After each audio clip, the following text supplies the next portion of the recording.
नमस्कार मंडळी, recipe with Rupali YouTube channel मध्ये तुमचे खूप खूप स्वागत आहे। आज मी बनवलेले आहेत 5 किलो बटाट्याचे वेफर्स। एकदा हे वेफर्स बनवून ठेवले की वर्षभर ज्या वेळेला आपला उपवास असेल त्यावेळेला हे वेफर्स तळून खाता येतात।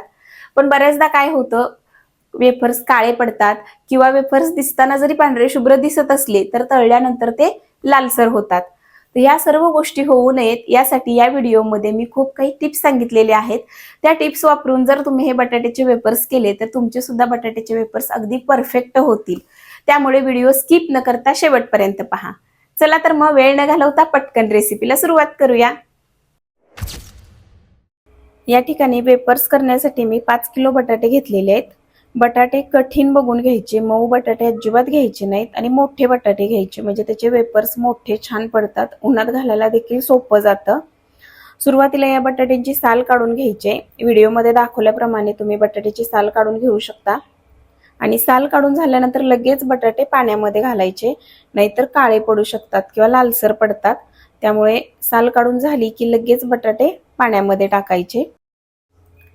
उरलेल्या बटाट्याची देखील अशा प्रकारे मी साल काढून सर्व बटाटे पाण्यामध्ये ठेवलेले आहेत, जेणेकरून ते लालसर पडणार नाहीत।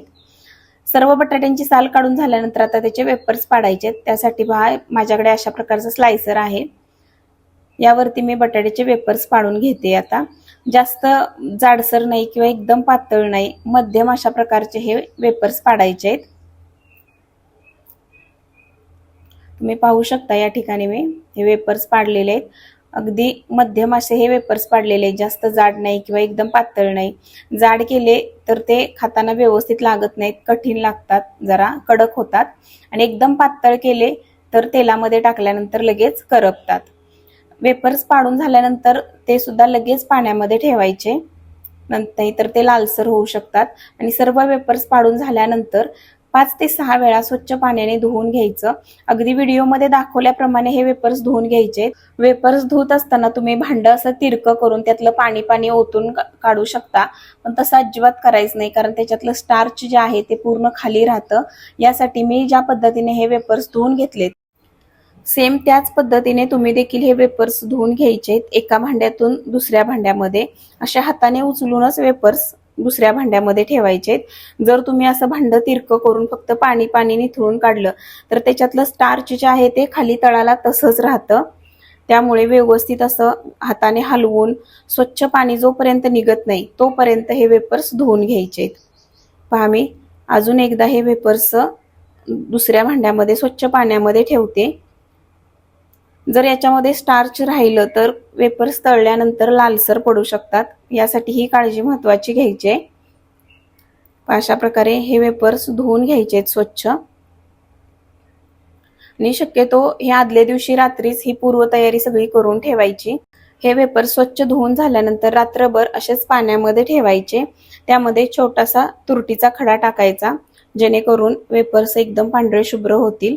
दुसऱ्या दिवशी सकाळी एका भांड्यामध्ये पाणी घ्यायचं, त्यामध्ये चवीनुसार मीठ घालायचं, थोडासा तुरटीचा खडा टाकायचा आणि पाण्याला चांगली उकळी येऊ द्यायची। पाण्याला उकळी आली की जे रात्रभर आपण पाण्यामध्ये वेफर्स ठेवलेले ते निथळून या उकळत्या पाण्यामध्ये घालायचे आणि एक 5 मिनिट असेच हे शिजू द्यायचे।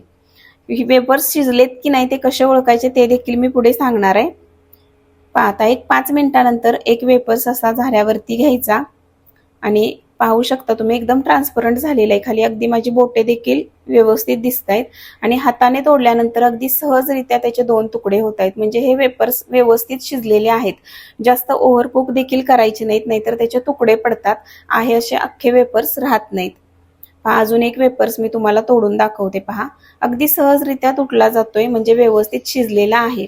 आता हे वेफर्स चाळणीवरती काढून घ्यायचे, त्यातलं पाणी पूर्ण निथळलं पाहिजे, नाहीतर वाफेने देखील ते पुढे जास्त शिजू शकतात। चाळणीमध्ये निथळल्यानंतर हे वेफर्स आता उन्हामध्ये घालायचे। जर तुम्ही सावलीमध्ये घातले तरी देखील चालतील, पण सावलीमध्ये सुकायला थोडासा वेळ लागतो, उन्हामध्ये लगेच सुकले जातात। साधारण 2 दिवसांमध्ये हे चांगले वेफर्स सुकले जातात उन्हामध्ये। या ठिकाणी पहा, मी अशा प्रकारे सर्व वेफर्स उन्हामध्ये घातलेले आहेत। आता हे छान 2 दिवस चांगले वाळवून घ्यायचे आहेत। 2 दिवसानंतर तुम्ही पाहू शकता छान वेफर्स हे वाळलेले आहेत। आता तळून पाहूया। यासाठी कढईमध्ये तेल गरम करायचं. तेल अगदी जास्तही गरम करायचं नाही आणि एकदमही थंड ठेवायचं नाही. मध्यम असं हे तेल गरम करायचं आणि गॅसची फ्लेम देखील मध्यमच ठेवायची, म्हणजे वेफर्स लाल पडणार नाहीत. पहा किती छान एकदम पांढरे शुभ्र असे वेफर्स हे तळले जात आहेत.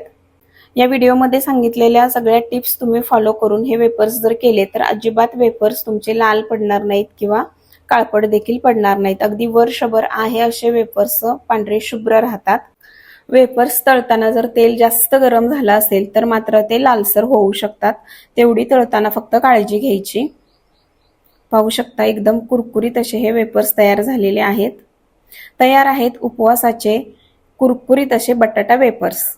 या व्हिडिओमध्ये सांगितलेले टिप्स वापरून तुम्ही सुद्धा हे बटाट्याचे वेफर्स करा. अजिबात काळे पडणार नाहीत किंवा तळल्यानंतर लाल सुद्धा पडणार नाहीत. वर्ष किंवा 2 वर्ष म्हटलं तरी आरामात हे वेफर्स टिकतात. तुम्हाला जर हा व्हिडिओ आवडला असेल तर लाईक करा, तुमच्या मित्रमैत्रिणींना, नातेवाईकांना शेअर करा.